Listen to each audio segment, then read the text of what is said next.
Atrevido, sincero, honesto, íntegro.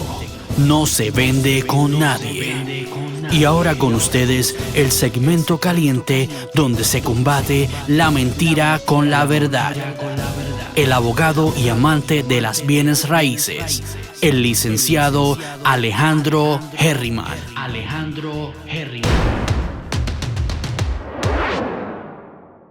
Vamos a hablar de asuntos serios. Y para ese asunto serio, pues yo dije, tengo que traer un abogado por si las moscas, ¿verdad? Yo meter las patas, como decimos en el campo. Y entonces, ¿verdad? Pero lo bueno es que con quien vamos a entrevistar, pues una persona que conocemos hace algún tiempo, viene pues y vecino de mi mentor Frankie Bibiloni, que para descanse, que así fue que lo conocí. Y primeramente, bienvenido, Lee. Como no, Manolo, gracias siempre por la oportunidad y para mí fue un placer y privilegio poder siempre compartir contigo y con tu público, así que gracias por permitirme estar aquí y conversar contigo. Bueno, antes de entrar en la parte esta ya más formal, ¿fuiste deportista? ¿Practicabas algún deporte? Sí, fui bien activo en el voleibol, estuve jugando allá en épocas bien pasadas. Voleibol con los leñeros del Lares en aquella época. O sea, que daba leña. Lo que había era leña. Habían dos equipos de superior en ese entonces en Lares. Estaba los Patriotas y los Leñeros. Así que fue una época de mucho voleibol allí en la ciudad de Lares. Tuve la oportunidad de jugarlo, tuve la oportunidad también de dirigirlo. Así que estuve bien activo en ese deporte. Me fascina el voleibol. Bueno, y cuando hablamos de tu crianza, esa juventud, ¿cómo tú sabías que en un momento dado iba a entrar a la política? ¿Ya desde juventud tenías inquietud o posterior? Pues mira, yo te diré que me crié detrás de un padre que siempre estuvo activo en muchos asuntos de culturales, religiosos, políticos, deportivos, así que siempre estuve muy ligado a él, muy cercano a él, y aprendí de él el amor y la pasión por todas estas cosas, ¿verdad?, que nos identifican como pueblo. Porque fue un hombre que se dedicó mucho al servicio público. Él era maestro, así que era una persona que estaba muy ligada a los asuntos del pueblo, y eso yo creo que de alguna manera me ayudó a entender la importancia de uno no solamente dedicar su vida a uno y a la familia, sino también aportar a tu prójimo, aportar a la sociedad, y eso fue lo que estuve siempre haciendo junto a él. Así que yo creo que de ahí aprendí mucho, ¿verdad?, de lo que es la pasión por el servicio. Te pregunto, ¿tiene una fórmula ganadora cuando habla de administración? Pero ya adentrando al tema, porque eres candidato a primaria a la gobernación de Puerto Rico por el Partido Popular Democrático, quiero que sea el licenciado Alejandro Herriman, que es el más conocedor de estos detalles en particular, porque los míos son de chistes mongos y tirar los brazos. Licenciado, saludos. Pues Manolo, gracias por la oportunidad. Y gracias a usted por estar ahí con nosotros, Charlie. Para mí es un placer tener la oportunidad de entrevistarlo.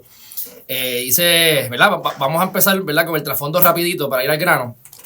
Han hablado de administrador. Sé que usted comenzó en el 2001. Sé también que Isabel ha tenido unos déficits, que también usted pues ha hecho un trabajo bueno para poder pues, hacerlo con un superávit. Hay un tema, algo que averigüé que me pareció de lo más interesante, si no recuerdo, mal no recuerdo, se llama Royal Isabela, que es este proyecto que usted pues trabajó para tratar de conseguir inversiones locales y desarrollarlo, y eso pues creó patentes, creó impuestos al crimen, ¿verdad?, porque es algo turístico, etcétera. Eso pues quedó muy bien. ¿Usted ha pensado cómo usted pudiese llevar ese mismo concepto a nivel ahora isla? ¿O es parte de su proyecto? ¿O cómo lo haría?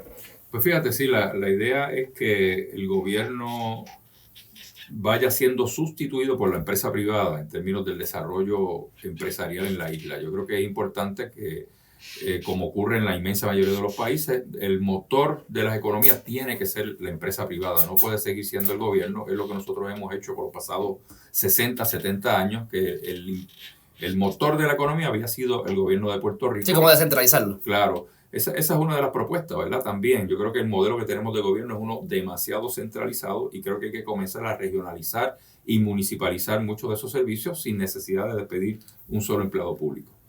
Eso que está, usted, ya que habla de los municipios, si le pregunto que está a favor de consolidarlos o no. Entiendo de que no. No, fíjate, la tendencia mundial, y esto es un proyecto de la ONU, donde están alrededor del mundo impulsando que los gobiernos se descentralicen y lleguen a las regiones y lleguen al gobierno más cercano a la gente, que son el gobierno local, ¿verdad? Son los municipios. Esa es una campaña que lleva la ONU a través de todo el mundo. Aquí se pretende hacer todo lo contrario y hay que tener mucho cuidado con esas iniciativas que no están a veces bien pensadas. Fíjate tú que a veces se visualiza las zonas metropolitanas, esos municipios grandes, pues la vida de la gente no necesariamente gira alrededor del municipio. En pueblos pequeños y medianos, sí la vida de la gente gira alrededor de los municipios, depende mucho de los servicios locales. Por lo tanto, son dos visiones muy diferentes. Por lo tanto, hay que tener mucho cuidado. ¿Por qué? Porque los municipios pequeños y medianos tienen su razón de ser y de existir. Fíjate tú, aquí eliminamos un municipio en un momento dado en Puerto Rico, que fue Río Piedra. Mira cómo está Río Piedra. Y está en el área metropolitana, está al lado de la Universidad de Puerto Rico. Tiene un gran potencial de desarrollo. ¿Y qué ha pasado? Está abandonado, está subutilizado toda esa infraestructura. Por lo tanto, entiendo que hay que tener mucho cuidado cuando hablamos de cerrar municipios, porque vas a dejar a toda una población sin servicio. Así sean 10,000 personas o 15,000 o 30. Vas a dejarla sin servicio. ¿Qué va a ocurrir con esa infraestructura que existe en ese pueblo? Nadie tiene responsabilidad para atenderla. Por lo tanto, tú vas a tener una movilidad de toda esa población buscando servicios. Van a abandonar esas áreas y vas a tener lo que tiene el Río Piedra, un abandono total y una decadencia económica y social. Pero eso puede ser porque es lo correcto y lo más efectivo para que ocurra lo que usted dice, o es porque a lo mejor el gobierno central no está haciendo su trabajo. Y si el gobierno central haría mejor su trabajo, eso se pudiese subsanar, pregunto yo. El problema es que la estructura ya es una anquilosada. La estructura gubernamental que tenemos, que se inició hace 70 años, pues ha dejado de ser efectiva. Por eso es que la movilidad que estamos viendo, y eso no es de Puerto Rico, esto es algo que está aconteciendo a nivel mundial. Por lo tanto, tú puedes ver que la tendencia y la promoción, como te mencioné, de la ONU, es que se vaya a regionalizar y municipalizar los servicios. Es la manera más efectiva, es el gobierno más cercano a la gente, es la respuesta más rápida, es donde tú tienes acceso a buscar respuesta a tus necesidades. ¿Quién le va a ir a solicitar una respuesta a un secretario de Transportación y Obras Públicas? A un gobernante? Pues mira, no vas a llegar. Por lo tanto, lo más cercano es tu municipio, porque tú te acercas hasta allí y allí tú puedes reclamar servicios y vas a tener entonces una respuesta, sobre todo cuando tenga la facultad el alcalde y los fondos para poder dar unos servicios específicos. Vi un anuncio de usted que el honorable Carlos López, que es el alcalde de Rincón, lo está endosando.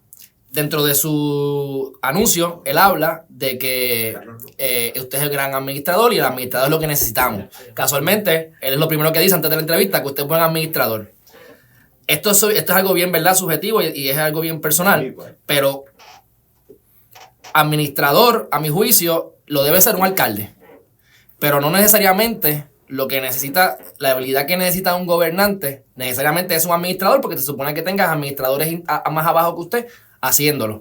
Más bien es una persona que tenga una visión, que tenga un equipo de trabajo, es más como un tipo de ejecutivo de una alta empresa, y tienes que entonces con esa visión vendérsela a tu equipo de trabajo, que hagan su trabajo y después ir entonces al público y decir, voten por mí y háganme caso.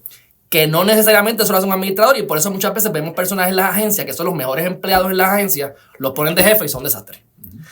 Y a mi juicio, y este es bien personal también, no es que sea la opinión general, Sila María es un ejemplo de eso. Excelente alcaldesa y a mi juicio no fue muy buena gobernadora. ¿Cómo usted pudiese hacer, si está de acuerdo o no con mi opinión, y no lo de Sila, sino lo de administrador versus un alto ejecutivo, y cómo usted haría esa transición? Pues fíjate, estoy de acuerdo en parte con lo que tú me planteas. Lo cierto es que lo que puede afectar a un gobernante desde la perspectiva de administrador en una posición como esa es que quiere entrar en el micromanagement.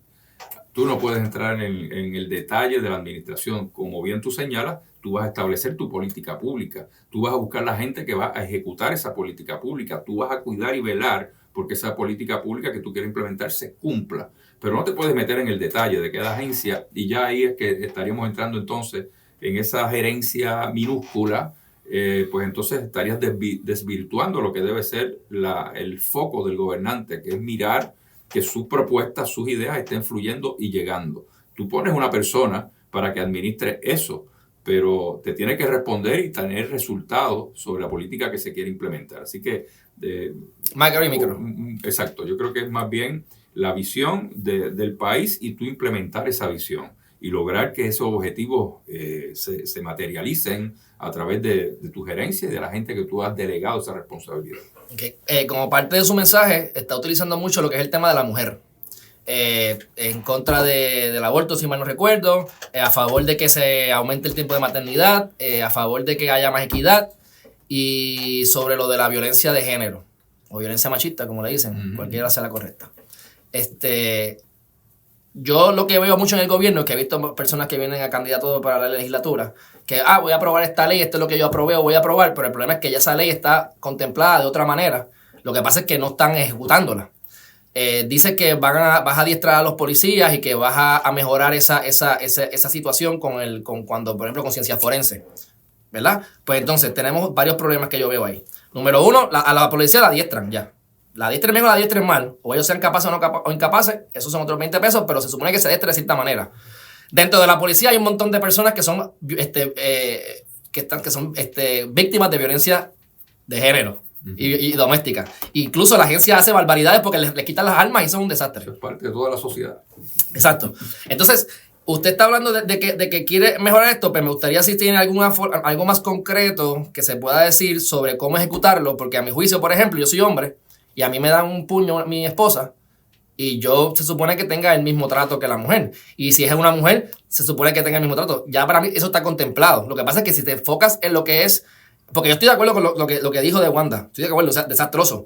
Pero el declarar un estado de emergencia para ese tipo de temas, pues me pudiese parecer más una medida política que una medida efectiva, real, porque eso ya está contemplado. Vas a tener los mismos patatas allá abajo, bajo su mando. ¿Cómo usted pudiese traducir eso en resultados?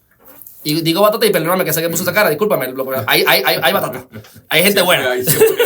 Pero hay buenos también. Hay de todo en la vida. Sí.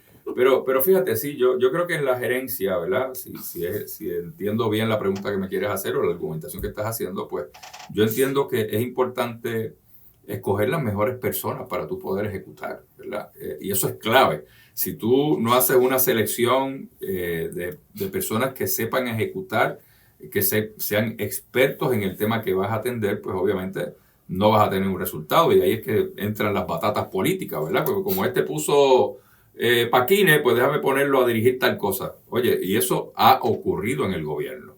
Y esas son las cosas que tenemos que comenzar ya a ponerle un detente.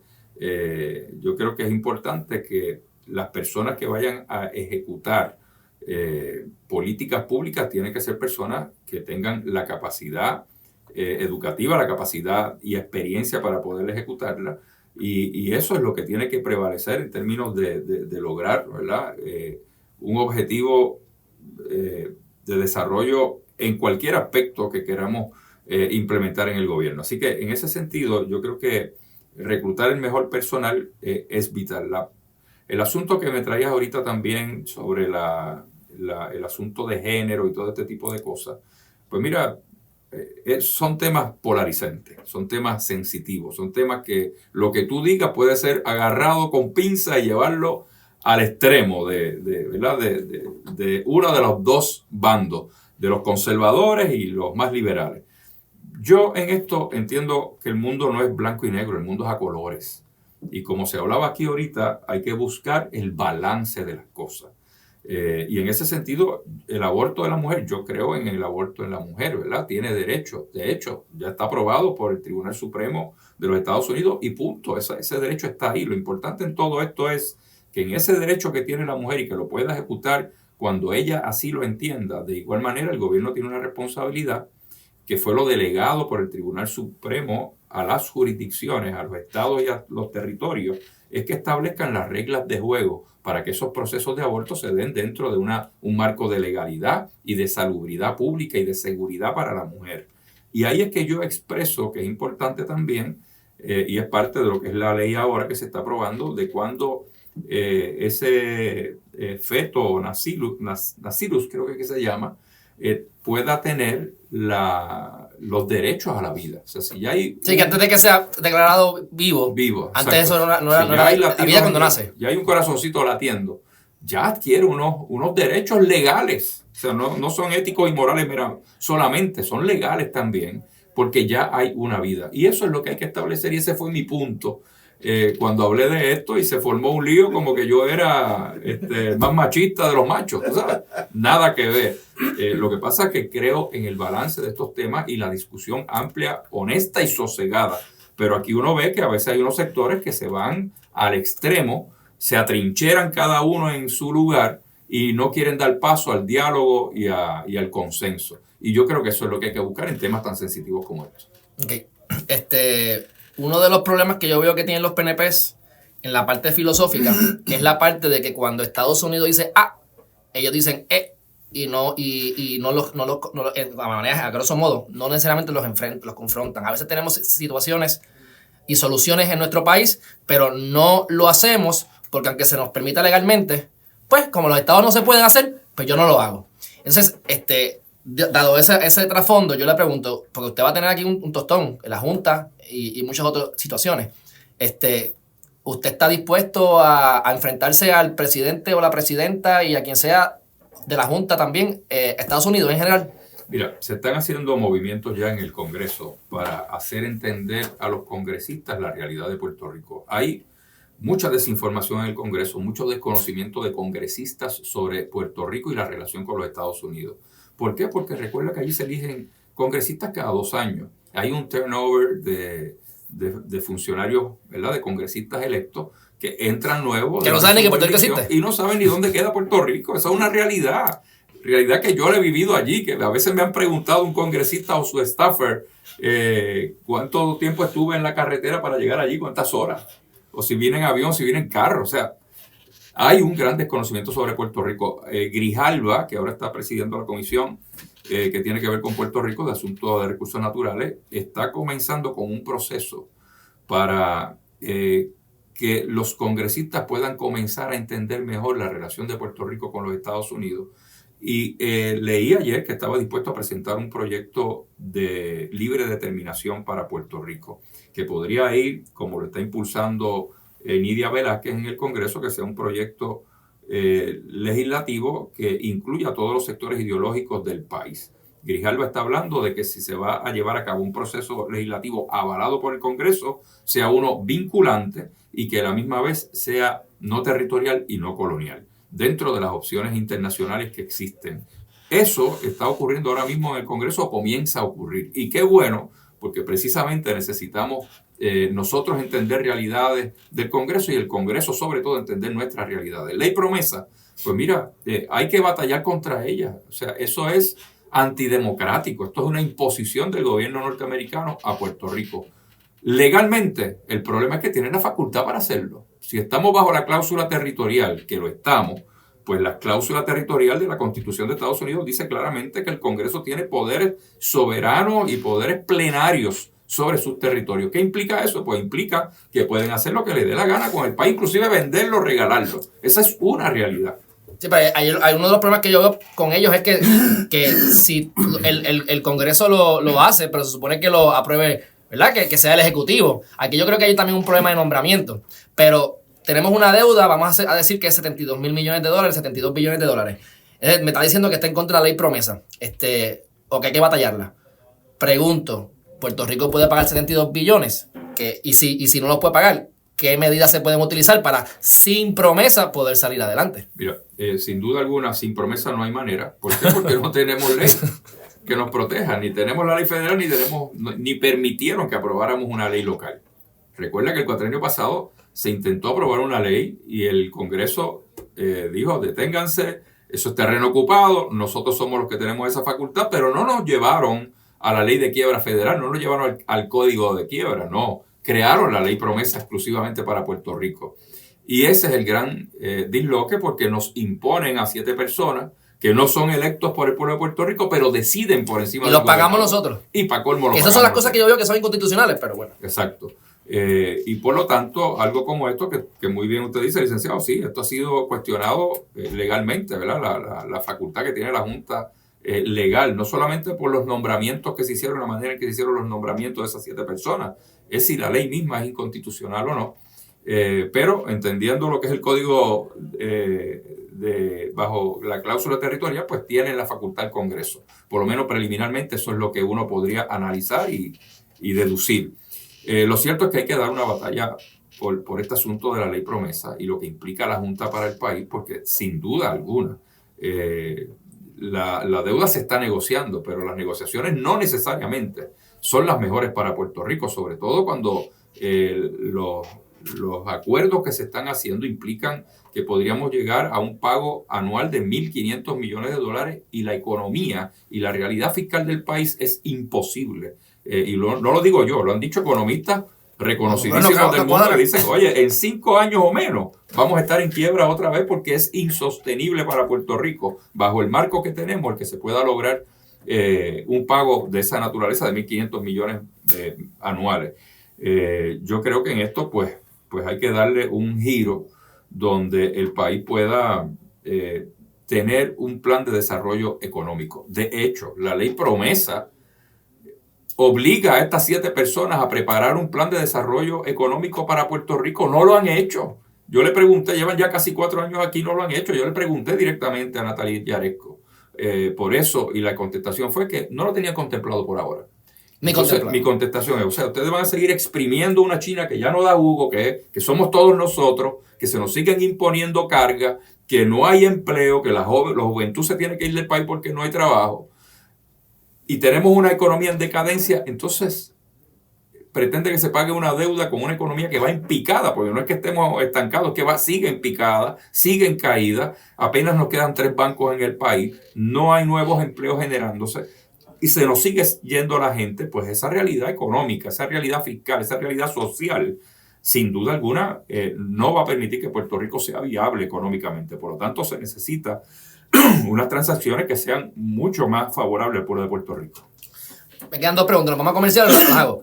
No, perfecto. Continúa Okay. ahí, no, pues te lo agradezco. Ok, la otra pregunta, tengo 2.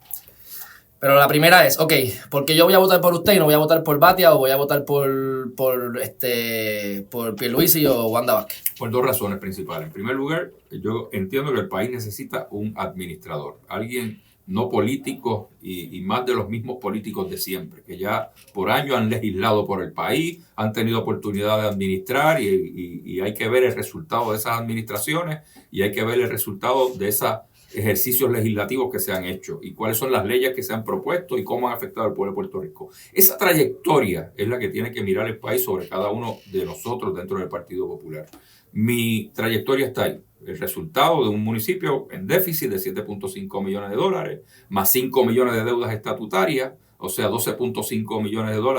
Logramos en 3 años darle estabilidad fiscal, preparar presupuestos balanceados, lograr negociar la deuda, que fuera viable pagarla, y de igual manera lograr presupuestos donde hemos logrado superávit hasta $28 millones, uno de los superávit más grandes de todo Puerto Rico por encima de las ciudades. Así que eso nos impidió para hacer obra pública, para mantener un desarrollo económico, para dar ayudas sociales a nuestro pueblo, y hemos logrado tener una economía sostenida. De hecho, hemos logrado tener más gente empleada. Hemos logrado que de apenas un ingreso per cápita en Isabela, de cuando yo comencé de 3,000 y pico por persona, está en 7,000 y pico. O sea que hemos logrado un desarrollo económico y una mejor calidad de vida en la ciudad. Eso es lo que yo quiero llevarle al país. En segundo lugar, además de una buena y sana administración y transparencia en esa administración, se necesita también una segunda transformación para el país. Yo creo que nuestro sistema de salud, nuestro sistema educativo, la seguridad del país, el desarrollo económico, la gobernanza del país y la infraestructura son 6 temas vitales que nosotros tenemos que tratar y que tenemos que hacer transformaciones extremas para poder lograr unos objetivos mejores. Yo creo en un sistema de salud universal donde no esté en manos de la empresa privada la decisión de hacer salud pública. Nosotros tenemos 11 modelos de salud. ACA es uno, el Fondo del Seguro del Estado es otro, el Hospital Industrial, Centro Médico, son 11 modelos de salud, cada uno en un año dando diferentes servicios. Pues mira, yo creo que hay que alinearlos en un solo modelo, costo efectivo. No hay que despedir a nadie del gobierno, por el contrario, necesitamos esos empleados para correr este modelo, donde va a ser mucho más costo efectivo. Es un modelo que ya está probado, la inmensa mayoría de los países del mundo lo utilizan de acuerdo a sus realidades fiscales y sociales, y yo creo que en Puerto Rico lo podemos establecer. Ni hablar de la educación del país, de la seguridad, esos son temas de transformación, y eso es lo que implica mi candidatura, una segunda transformación para Puerto Rico en lo que son los temas esenciales. Okay. Muy bien. Por lo que he escuchado, pues yo puedo asumir varias cosas sobre usted de por qué está haciendo esto, pero para ir más servicio más concreto, es un alcalde, y esto es bien personal, yo pienso que los alcaldes no deben estar tanto tiempo, o sea, que bueno que dio ya el paso, pero si usted ha tenido éxito como alcalde, le ha ido bien, tiene una buena reputación, aquí aunque haga un buen trabajo, lo van a apelar todo, no hay forma de que no, eso alguien. ¿Por qué usted ha dado el paso? Porque está sacrificando a su familia, está sacrificando muchas cosas, y eso es loable, y a veces uno conoce cosas, uno no sabe porque uno actúa por instinto, porque es un llamado, olvídate. Y eso lo puedo entender. Pero si tiene algo concreto, ¿por qué? ¿Cuál es la motivación de esto? Pues fíjate, mis hijos ya son 3 profesionales, ¿verdad? El mayor es contador, la segunda es abogada, la tercera es farmacéutica. Mi esposa pues ya partió ante el Señor. Yo quiero aportarle a mi país. Yo quiero dejarle un mejor país a mis hijos y a mis nietos. Yo creo que las generaciones que hemos pasado no se fueron responsables para dejarle a estas generaciones un Puerto Rico de futuro. Y si hay un reclamo de la juventud, de ustedes, de tu generación hacia la nuestra, es precisamente lo irresponsable que se fue. Pensamos en comérnoslos todo, disfrutarlo todo, y se nos olvidó pensar en nuestros hijos y nuestros nietos. Claro está, ahí no solamente fue una responsabilidad del gobierno, fue una responsabilidad también del mismo pueblo, poniéndole presión a los gobiernos para que se hiciera obra que era insustentable económicamente. Yo creo que nuestros problemas económicos comenzaron en los años de Pedro Rosselló padre, cuando comenzaron a emitir deuda fuera de la Constitución, aquella llamada deuda extraconstitucional, para hacer unos megaproyectos que todavía estamos pagando y es parte de la gran deuda que tenemos, incluyendo la reforma de salud que comenzó en el 92, y desde que comenzó la reforma viene acumulando $300 millones en déficit aproximadamente anualmente desde que comenzó. Multiplícate. Esa es parte de la gran deuda que tiene el país, porque es un modelo que tiene una espiral de costos insostenible. Así que estas realidades son las que a mí me motivan a poder trabajar por el país y poner a la disposición del país mi experiencia.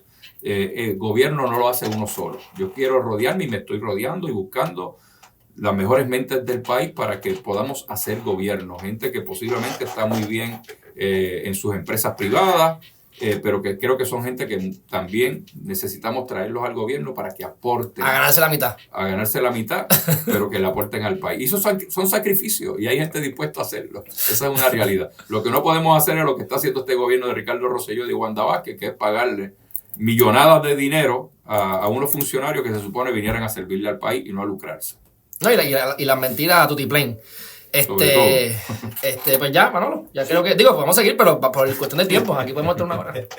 Bueno, primeramente quiero agradecerle a usted, Charlie Delgado Ampieri, la amabilidad, este rato que ha sacado. Sé que está visitando diferentes facilidades emisoras, llevando un mensaje, y es la primera vez en mi caso que porque siempre lo he tratado, pues, no es la parte política, pero Cierto. le he escuchado, le felicito, me gusta mucho su definición, con la claridad que está hablando y con un proyecto que, pues, le deseo el mayor de los éxitos, porque al fin y a la postre, el éxito de un político debe ser el éxito del pueblo. Eso es así. Y si no lo hacemos así, estamos mal.